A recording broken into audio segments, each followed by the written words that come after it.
देखिएगा 6 मार्च को पेपर में क्या क्या आएगा वो आपको बताते हैं। शॉर्ट टाइप क्वेश्चन लेकर आए हैं और आपको लेकर आए हैं कि शॉर्ट टाइप क्वेश्चन किस टाइप से पूछा जाता है। तो मैं ब्रजेश साके आपका फिर से स्वागत करता हूं board exam Arya coaching board exam channel पर। तो देखिएगा आपको बता दे रहे हैं कि आज लेकर आ रहे हैं 6 मार्च की जो हमारी तैयारी रहेगी, वो 6 मार्च की तैयारी आप लगातार करते रहिएगा। कैसे करेंगे वो मैं आपको बता रहा हूँ। शॉर्ट टाइप क्वेश्चन है, वो आपको सॉल्यूशन के साथ दिए जाएंगे और बहुत छोटे हैं, बहुत अच्छी तरह से आपको समझना है। वीडियो में एंड तक बने रहना है ताकि आपको कोई दिक्कत ना हो। ऐसा ना हो वीडियो में थोड़ा यहाँ देख लिया तो छोड़ दिया, भगा के भी वीडियो नहीं देखनी है। इस चीज़ का ध्यान में लीजिएगा। 12th फिजिक्स की बात कर रहे हैं हम लोग, क्योंकि हमारा वायदा है आप लोगों से 95% बनाने का, और 95% बनाने का वायदा है आपका, मतलब हम लोगों का आपसे। तो हम 95% आपके बोर्ड एग्जाम 2025 में बनवा के रहेंगे, ठीक है ना। क्योंकि ये हमारा प्रण है, कहने का मतलब हमने ठान लिया तो ठान लिया, मान लिया तो मान लिया, ठीक है ना। तो चलिएगा शॉर्ट टाइप क्वेश्चन हम लोग आज सॉल्व करने वाले हैं। चैप्टर 1 क्या है वो भी आपको बता देंगे, वैद्युत आवेश एवं क्षेत्र, ठीक है ना। तो चलते हैं मेरे प्यारे साथी, और कमेंट जरूर कर देना क्या है। तो देखो पहले चैप्टर 1 है हमारे पास, अध्याय अध्याय 1। थोड़ा कम दिख रहा होगा, ये येलो है। चलो दूसरा लेते हैं हम लोग। देखो अध्याय 1 है वैद्युत क्षेत्र क्षेत्र एवं आवेश। देखो शॉर्ट जितने भी क्वेश्चन बनेंगे मैं आपको लेकर आया हूं, और जो भी मोस्ट होंगे मैं आपको बता के चलूंगा कि कौन सा मोस्ट रहेगा, वो सब आपको बता के जाएंगे, क्योंकि हमारा काम ही है आपको अच्छे से अच्छे अंक प्राप्त कराना। तो देखिएगा मेरे प्यारे साथी, क्या रहेगा हमारे पास। सबसे पहले हेडिंग रहेगा आवेश का क्वांटीकरण। आवेश का क्वांटीकरण क्या होता है आपको मैं बता देता हूं।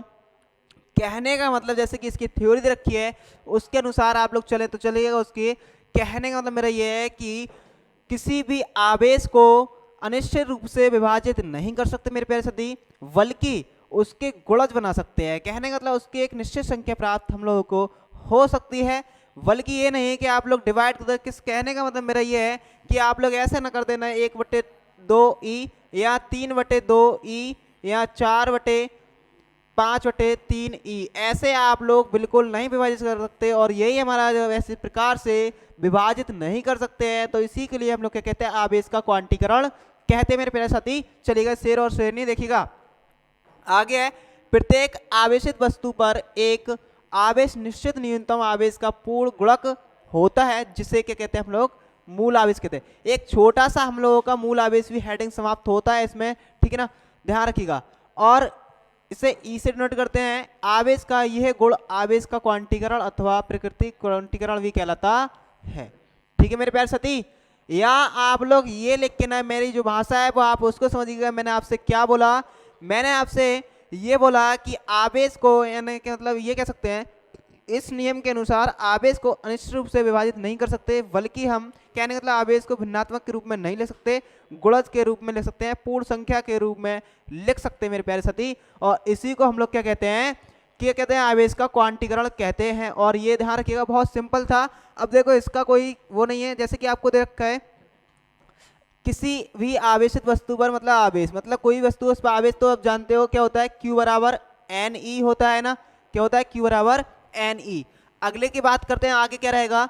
आगे जो रहेगा कूलाम का नियम, वेरी वेरी मोस्ट इंपोर्टेंट रहेगा, इस चीज का ध्यान रखिएगा। कूलाम का नियम वेरी वेरी मोस्ट इंपोर्टेंट, 2025 करके डाल दीजिएगा, क्योंकि हमारा प्रण ही है आपका 95% बनवाना, ठीक है ना। तो ध्यान रखिएगा कूलाम का नियम क्या होता है, देखना ध्यान से समझना कि क्या है कूलाम का नियम। ध्यान रखना दो बिंदु आवेश होते हैं। कहने का मतलब जैसे कि मान के चले, ये हमारे पास दो बिंदु आवेश हो गए, मार्कर दोनों मेरे पास है, ये दो बिंदु आवेश हो गए, और इन दोनों बिंदु पे आवेश पे कोई क्या है, एक पे Q1 मान लो, इस पे Q2 आवेश मान लो, ठीक है ना। अब इनका Q1 Q2 हो गया। अब इनके बीच की दूरी है, मतलब इन दोनों की जो मतलब ये डिस्टेंस है, ये इनके बीच की दूरी के वर्ग के व्युत्क्रमानुपाती होता है। ये कूलाम का नियम होता है मेरे प्यारे साथी। तो ध्यान रखिएगा, बहुत सिंपल तरीका है, ऐसा हार्ड नहीं है कि आप लोग समझ बैठो कि हार्ड है। थोड़ा सा मैं थीम चेंज कर देता हूँ इसका, ये मत समझ बैठना कि हार्ड है, कोई हार्ड नहीं है, बिल्कुल बड़ी सिंपल क्वेश्चन है ये कूलाम का नियम। ध्यान रखना इस चीज का, क्योंकि हम आपसे कह जो रहे हैं, ठीक है। आगे 2 मार्कर ले लिए, एक तो रख ही दें। चलो आगे रहेगा कूलाम का नियम। इस नियम के अनुसार दो नियम अनुसार दो स्थिर बिंदु आवेशों के मध्य लगने वाला बल, ठीक है, मतलब दो स्थिर बिंदुओं के मध्य लगने वाला बल, लगने वाला मतलब बल, ठीक है, ये लग गया कॉमा। दोनों आवेशों के परिणामों, मतलब कोई भी एक आवेश था, जैसे कि मान के चलते हैं हम लोग, जैसे कोई एक मान के चलेंगे हम लोग, ठीक है, ये क्या हो गया हमारे पास, एक बिंदु आवेश ये देते हैं, एक बिंदु आवेश ये देते हैं, इन पे एक पे ले लेते हैं हम लोग Q1, इस पे ले लेते हैं Q2, और इनके बीच की दूरी ले लेते हैं हम लोग R, ठीक है ना। ये समझना थोड़ा ध्यान से कि हम ले लेते हैं Q1 और Q2 और ले लेते हैं हम लोग R। बोला क्या है, इन दोनों आवेशों की मात्राओं का गुणनफल और इनके बीच की दूरी के वर्ग के व्युत्क्रमानुपाती होता है मेरे प्यारे साथी। तो देखिएगा व्युत्क्रमानुपाती तो चिन्ह लगाएंगे और Q1 इंटू Q2, ठीक है ना, और बटे दूरी के वर्ग के, मतलब दूरी क्या है R है, और इसके वर्ग के मतलब वर्ग कर दीजिएगा मेरे प्यारे साथी, व्युत्क्रमानुपाती होता है, व्युत्क्रमानुपाती मेरे भाई मतलब क्या होता है मेरे शेर, क्या होता है कि उल्टा, ठीक है, विपरीत लिखा जाए मतलब उल्टा लिखा जाए। अब ध्यान से समझना आगे कि यहाँ से अनुक्रमानुपाती या समानुपाती का हम लोग चिन्ह हटाते हैं तो क्या लगाते हैं, एक नियतांक लगाते हैं। जो हमारा नियतांक लगता है वो रहता है 1/4πε0 के लगाओ या मत लगाओ, ठीक है। चलिएगा अब 1/4πε0 इंटू Q1 क्या कर रहा, Q1 into Q2 upon R square, ठीक है ना। ये हमारे पास कूलाम का नियम हो गया मेरे प्यारे साथी, वेरी वेरी मोस्ट इम्पोर्टेंट रहता है, बड़ा जबरदस्त तरीके से। कोई दिक्कत इसमें, कोई भी किसी प्रकार की दिक्कत हो आप लोग हमारे लिए कमेंट कर सकते हैं। अब एक चीज़ रहेगी हमारा यहाँ पर, जहाँ एप्सिलॉन नॉट क्या है ये आपको बता देते हैं। जहाँ एप्सिलॉन नॉट है क्या, वायु अथवा निर्वात, वायु अथवा निर्वात के लिए वैद्युशीलता, निरंतरता की वैद्युशीलता, ठीक है, की वैद्युशीलता, ठीक है, ये क्या है हमारे पास, वैद्युतशीलता, ठीक है। और जो निर्वात का एप्सिलॉन नॉट का मान होता है मेरे प्यारे साथी 8.85 इंटू 10⁻12, और इसका मात्रक भी पूछ ले तो ध्यान रखना coulomb square newton metre square, ये हमारे पास उसका मात्रक होता है मेरे प्यारे साथी। तो ध्यान रखिएगा यहाँ से ऑब्जेक्टिव 2 क्वेश्चन बना सकता है, एप्सिलॉन नॉट का मान भी आपसे पूछ सकता है, और ध्यान रखना आपसे मात्रक भी पूछ सकता है। तो मात्रक मोस्ट रहेगा, इस पर को इसका मान मोस्ट नहीं रहे, ठीक है ना। चलिएगा प्यारे साथी आगे रहेगा वैद्युत क्षेत्र की तीव्रता, ये भी शॉर्ट में बनता है भाई, ध्यान रखिएगा इस चीज़ का, इंपॉर्टेंट रहेगा ये भी 2025 में, क्योंकि ये शॉर्ट में बन जाता है। तो शॉर्ट में बन जाता है तो चलिएगा कोई दिक्कत नहीं, इसको स्टार्ट करते हैं। चलो होता क्या है मेरे प्यारे साथी, थोड़ा यहाँ पर समझ के चलना, मतलब कोई भी जरा इसका समझ रहा हूँ प्रॉब्लम क्या है, इसकी प्रॉब्लम ये दिक्कत करेगा थोड़ा, चलो समझ में तो आएगा, ठीक है, दिखेगा, ऐसी यार नहीं है। चलो अब देखो मेरा कहने का मतलब ये है कि, अरे उबेद लाइट ऑन करके वाली, ठीक, चलो मेरा कहने का मतलब है कोई भी एकांक परीक्षण आवेश या एकांक आवेश पर लगने वाले बल के, ठीक है, लगने वाले बल के अनुपात को वैद्युत क्षेत्र की तीव्रता कहते हैं मेरे प्यारे साथी, ठीक है, क्या कहते हैं, वैद्युत क्षेत्र की तीव्रता कहते हैं, ठीक है ना, ध्यान रखिएगा। अब देखो इसके अनुसार समझ लीजिएगा कि वैद्युत क्षेत्र के किसी बिंदु पर रखे परीक्षण आवेश के प्रति एकांक आवेश पर कार्यरत वैद्युत बल के उस बिंदु पर वैद्युत क्षेत्र की तीव्रता कहते हैं। इसे ई वेक्टर से डिनोट करते हैं, फिर ई से व्यक्त करते हैं, ठीक है ना, प्रदर्शित करते हैं। अब थोड़ा सा मेरी बात को ध्यान समझिएगा, मैंने भी तो आपसे ये बोला कोई भी मतलब वैद्युत क्षेत्र के किसी एक बिंदु आवेश के प्रति एकांक, मतलब किसी बिंदु एकांक धन परीक्षण आवेश पर लगने वाले बल के अनुपात को हम लोग क्या कहते हैं मेरे प्यारे साथी, वैद्युत क्षेत्र की तीव्रता कहते हैं। ये आपसे बोला मेरे प्यारे साथी, मेरे प्यारे शेर ध्यान रखना इस चीज को, बहुत आसान सिंपल वे में चलना है हम लोग, कोई हार्ड नहीं। अब बात आती है मेरे भाई प्यारे साथी की एक सदिश राशि है, हाँ ये एक सदिश राशि है, कैसे है वो आपको बता रहे हैं, ध्यान रखिएगा। सदिश राशि की वेक्टर क्वांटिटी जो होती है वो वेक्टर क्वांटिटी की बात करें तो वेक्टर और स्केलर में क्या रहता है फर्क, देखो चलो वेक्टर क्या होता है? वेक्टर का मतलब ये है कि उसका दिशा और परिमाण दोनों होते हैं, और स्केलर का मतलब होता है कि जिसमें दिशा नहीं हो परिमाण हो, ठीक है ना। अब देखो वैद्युत क्षेत्र की दिशा दिशा होती है, हाँ मेरे प्यारे साथी, वैद्युत क्षेत्र की दिशा होती है, क्योंकि किसी भी एक दिशा में आप बल लगाएंगे, किसी भी एक, मान के चलिएगा, चलो मैं इसी को मान ले रहा हूँ, इस पर कोई आवेश है, आवेश, ठीक है। अब मैं किसी भी दिशा में इसको हटाऊंगा, और जिस दिशा में हटाऊंगा वो एक दिशा होगी, कहने का मतलब परिमाण तो मिलेगा ही मिलेगा मेरे लिए, करंट तो बहेगा, बल्कि मेरी एक दिशा भी मिलेगी मेरे प्यारे साथी, जिस कारण ये क्या है, एक सदिश राशि है। इसका मात्रक वेरी सिंपल, मात्रक तो हलवा है। मात्रक कैसे? इसका क्या कहते हैं हम लोग? न्यूटन, ठीक है मेरे प्यारे साथी, क्या कहते हैं? न्यूटन। और इसको क्या कहते हैं मेरे प्यारे साथी? आवेश। आवेश को क्या कहते हैं? कूलाम, ठीक है ना। आवेश का मात्रक क्या होता है? कूलाम। तो मेरे प्यारे शेर और शेरनी, यहाँ पर क्या रहेगा? न्यूटन प्रति कूलाम रहेगा, ठीक है ना। Very simple question. चलिएगा आगे, एक ही वीडियो में समाप्त करेंगे जितना भी हमारा बेसिक था, ठीक है। आगे हमारे पास वैद्युत बल रेखाएं। वैद्युत बल रेखाएं नहीं आएंगी, मैं इतना बता रहा हूँ। वैद्युत बल रेखाओं के गुण आ सकते हैं, तो गुण मैं ऐसे में समझाऊंगा आपको। वैद्युत बल रेखाएं क्या होती हैं समझा दे रहे हैं, छोटा सा टॉपिक है, और इतना हार्ड भी नहीं मेरे प्यारे साथी कि इतना हार्ड है। वैद्युत बल रेखाएं आ गई तो क्या करें, लगा दीजिएगा मन, थोड़ा सा दिमाग लगा दीजिएगा। क्या कहते हैं कि वैद्युत क्षेत्र में वैद्युत क्षेत्र में खींची गई वे काल्पनिक निष्कोण वक्र रेखाएं जिन पर स्वतंत्र धन परीक्षण आवेश गति करता है, वैद्युत बल रेखाएं कहलाता है। मेरा मतलब समझ के चलिएगा, एक ले लेते हैं मेरे प्यारे साथी प्लस क्यू, और एक ले लेते हैं मेरे प्यारे साथी माइनस क्यू। ध्यान रखिएगा, इन पे क्या होंगी, इनकी वैद्युत बल रेखाएं देखो यहाँ से निकलेंगी, ऋणावेश पे जाकर समाप्त हो जाएंगी, ठीक है ना। ये दिखा दे रहे हैं, यहाँ से निकलेंगे, इस पे समाप्त हो जाएंगे, यहाँ से निकलेंगे, इस पे समाप्त हो जाएंगे, और इस पे निकलेंगे, और यहाँ पर इस पे दिखा दीजिएगा, इस पे। इसका मतलब मेरे प्यारे साथी और शेर, देखो इसका मतलब ये है कि इस पे से आई और ये क्या हो गई, इस पे जाके समाप्त हो गई। मेरा मतलब ये समझाना था, इस पे यहाँ से ये क्या निकल रही हैं, ये निकल रही हैं, और वहां जाके क्या हो गई है प्यारे शेर, समाप्त हो गई। इसको दिखा दीजिएगा। और बात आती है मेरे प्यारे शेर शेरनी, क्या रहता है आपको समझाने के लिए, एक चीज ये रहेगी कि मतलब काल्पनिक, काल्पनिक का मतलब मैं आपको बता दूं, कल्पना कहते ना, कल्पना हमने की या काल्पनिक है, तो ध्यान रखना ये काल्पनिक या कल्पना बात एक ही है। काल्पनिक निष्कोण वक्र, निष्कोण का मतलब ये है इनमें कोई कोण नहीं बनना। मेरे पास बताओ इनमें कौन सा का एंगल बन रहा है, कोई बन रहा है? नहीं बन रहा ना। और निष्कोण वक्र है, ठीक है, वक्र रेखाएं जिन पर कोई धन स्वतंत्र परीक्षण आवेश है, मतलब इन पर क्या है, कोई धन परीक्षण आवेश है, मतलब धन ही तो जा रहा है इस साइड में, ठीक है, आवेश है, गति करता है, मतलब इस साइड में धनावेश से निकलकर ऋणावेश में समाप्त हो रहा है, गति कर रहा है, उसको हम लोग कहते हैं मेरे प्यारे साथी वैद्युत बल रेखाएं कहते हैं मेरे प्यारे शेर और शेरनी। अब देखिएगा गुण की बात करें तो देखो ध्यान रखना कि एक गुण तो ये हो जाएगा, मैं चलो बता दे रहा हूं। सबसे पहले गुण तो ये होगा कि वैद्युत बल रेखाएं, वैद्युत बल रेखाएं धन सिरे से धनावेश से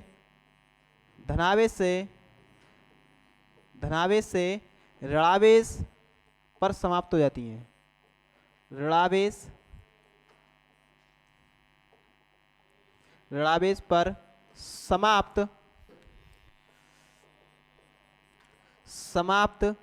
हो जाती हैं, ठीक है प्यारे साथी, कहाँ हो जाती है? ऋणावेश पर समाप्त हो जाती हैं।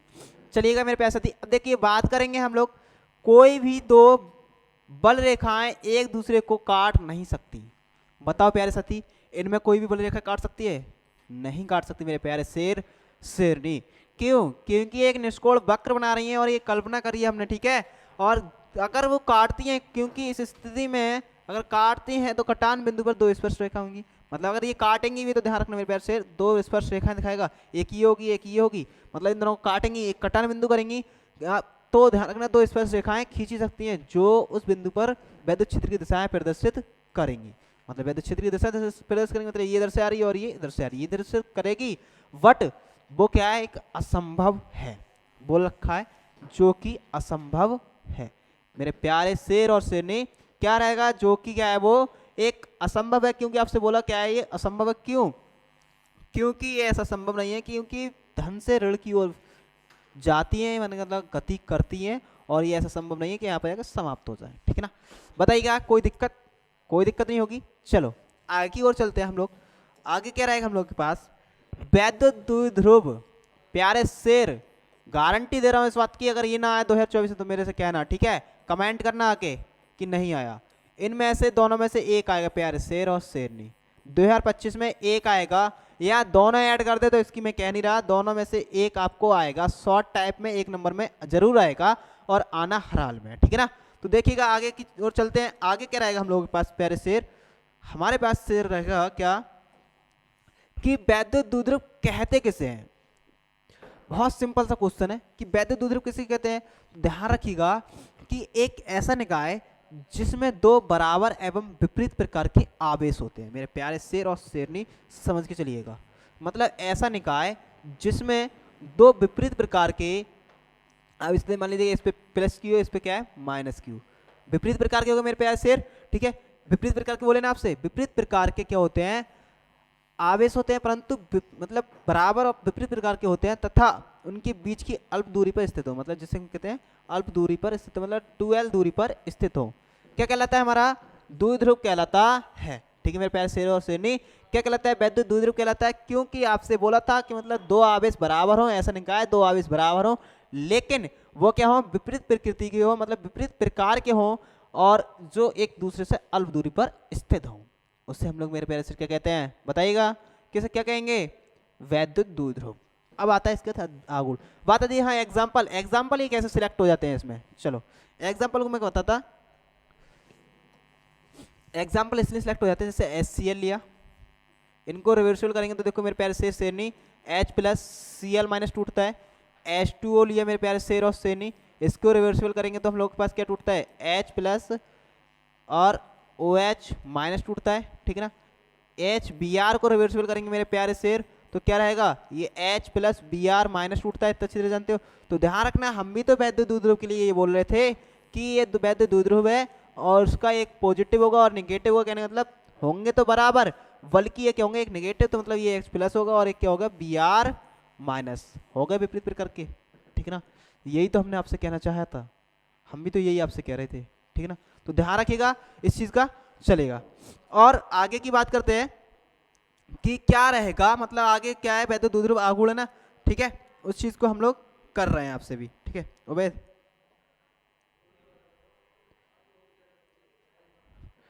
ठीक है, अब देखिएगा आगे क्या रहेगा, इस चीज को ध्यान रखना, ठीक है, इधर सबसे हो जाए। अब देखो आगे यहाँ पर रहा हमारे पास क्या, यहाँ पर रहा हमारे पास वैद्य द्विध्रुव आगुण। अब वैद्य द्विध्रुव आगुण क्या कहते हैं, तो ध्यान रखिए मेरे प्यारे शेर और शेरनी, ये रहता है कि हमने आपसे बात करी थी क्या, कि वैद्य द्विध्रुव के बिंदु आवेश में से किसी एक के, मतलब ये वैद्य द्विध्रुव आगुण है और इनमें से किसी एक का आवेश ले लेंगे और इनकी बीच की दूरी के गुणनफल के बराबर होता है, मतलब गुणनफल को हम लोग क्या कहते हैं मेरे प्यारे शेर और शेरनी, क्या कहेंगे, वैद्य द्विध्रुव आगुण कहते हैं, ठीक है ना। तो ध्यान रखिएगा क्या कहेंगे हम लोग, वैद्य द्विध्रुव आगुण। तो बोला क्या था मैंने कि वैद्य द्विध्रुव के दो बिंदु आवेश में से किसी एक आवेश के परिमाण तथा दोनों आवेशों के बीच की दूरी के गुणनफल को वैद्य द्विध्रुव आगुण कहते हैं। इसे P से नोटेट करते हैं, ये एक सदिश राशि है, ये बस राइट है, ठीक है, सदिश राशि, क्योंकि इसकी एक दिशा होती है, दिशा दिख रही है, ठीक है ना। चलो अब देखो यहाँ पर एक चीज समझाते हैं हम लोग आपको, यहाँ पर एक चीज समझाते हैं, जैसे कि थोड़ा, जैसे कि एक वैद्य द्विध्रुव ले लेते हैं, ठीक है ना, वैद्य द्विध्रुव लेंगे, वैद्य द्विध्रुव में एक लेंगे पॉजिटिव और एक लेंगे नेगेटिव, एक नेगेटिव एक पॉजिटिव, और ध्यान रखिएगा इनके बीच की दूरी जो रहेगी मेरे प्यारे शेर वो रहेगी 2l, ठीक है, कितनी रहेगी मेरे प्यारे शेर, 2l रहेगी। और इसको देते हैं हम लोग a b, ठीक है, जब सॉल्व करते हैं तो a भी दे देना, वरना अभी तो मत दो तो भी फायदा है, ठीक है। अब बोला क्या था आपसे, p बराबर, इसे p से डिनोट करते हैं कि मतलब इनके किसी एक आवेश का परिमाण मतलब q आवेश ले रहे हैं और इनके दूरी का गुणनफल मतलब 2l, और इसको हम लोग क्या कहते हैं, वैद्य द्विध्रुव आगुण कहते हैं मेरे प्यारे शेर और शेरनी। बताइएगा किसी को कोई दिक्कत, कोई दिक्कत ना होगी। चलो आगे चलते हैं, आगे क्या रहेगा हम लोग के पास, लास्ट है एक एक नंबर का क्वेश्चन मेरे प्यारे शेर, एक नंबर का ये, एक नंबर का ये और एक नंबर का ये, इनमें से कोई सा भी आ सकता है, ठीक है, इनमें से कोई सा आ सकता है, ठीक है वैद, हो गया। चलो अब देखो ये आता है कि आप लोग वैद्युत अच्छी स्थिति निरक्षीय स्थिति कर सकते हो, करे हैं आपने, पर मैंने आपको करा भी रखी है, ठीक है। अब ये आपने करे हैं उत्पन्न मतलब अच्छी स्थिति में, तो ध्यान रखिएगा जो आपने ये करा है वो क्या करना है आप लोगों को शॉर्ट में करना है। मतलब आपको ओनली फॉर्मूला याद रखना है। तो अक्षीय स्थिति में वैद्युत क्षेत्रीय तीव्रता का आपने फॉर्मूला पढ़ा होगा। क्या पढ़ा है मेरे प्यारे शेर और शेरनी? ये पढ़ा है कि E बराबर 1/4 पाई एप्सिलॉन नॉट और क्या होता है 2p/r³। ठीक है ना, ये होता है क्या होता है 2p/r³। ठीक है ना, तो ध्यान रखिएगा ये हमारे पास हो गया है वैद्युत क्षेत्र का अक्षीय स्थिति में। निरक्षीय स्थिति में क्या होता है p/r³। जो 2 होता है ना मेरे प्यारे शेर, वो क्या हो जाता है हट जाता है। ठीक है ना, तो आ जाएगा हमारे पास E/1/4 पाई एप्सिलॉन नॉट। मात्रक तो वही रहेगा न्यूटन प्रति कूलम, क्योंकि वैद्युत क्षेत्रीय तीव्रता में आपको समझाया था कि मात्रक वही रहना है। ठीक है ना, चलो अब 1 नंबर में ही रहेगा एक समान वैद्युत क्षेत्र में स्थित वैद्युत द्विध्रुव पर लगने वाले बलयुग्म आघूर्ण। बहुत अच्छी तरह से पढ़ा था मेरे प्यारे शेर और शेरनी। क्या कि टाउ बराबर पी साइन थीटा। अब ताऊ ना यहाँ पर ध्यान रखिए टाउ है, या फिर हम इसको बोल सकते हैं टो। ठीक है, क्या बोल सकते हैं टो या टाउ, ना ताऊ पढ़ बैठो। ठीक है, ध्यान रखना। अब बात आती है मेरे प्यारे शेर कि यहाँ पर आपने टाउ बराबर P vector into E vector ये लिख सकते हैं। और मेरे प्यारे शेर आपने फर्स्ट ईयर में पढ़ा था वेक्टर मतलब इस क्रॉस प्रोडक्ट और डॉट प्रोडक्ट। क्रॉस प्रोडक्ट क्या होता है मेरे प्यारे शेर, मैं आपको बता दे रहा हूँ A vector into B vector cross product होता है।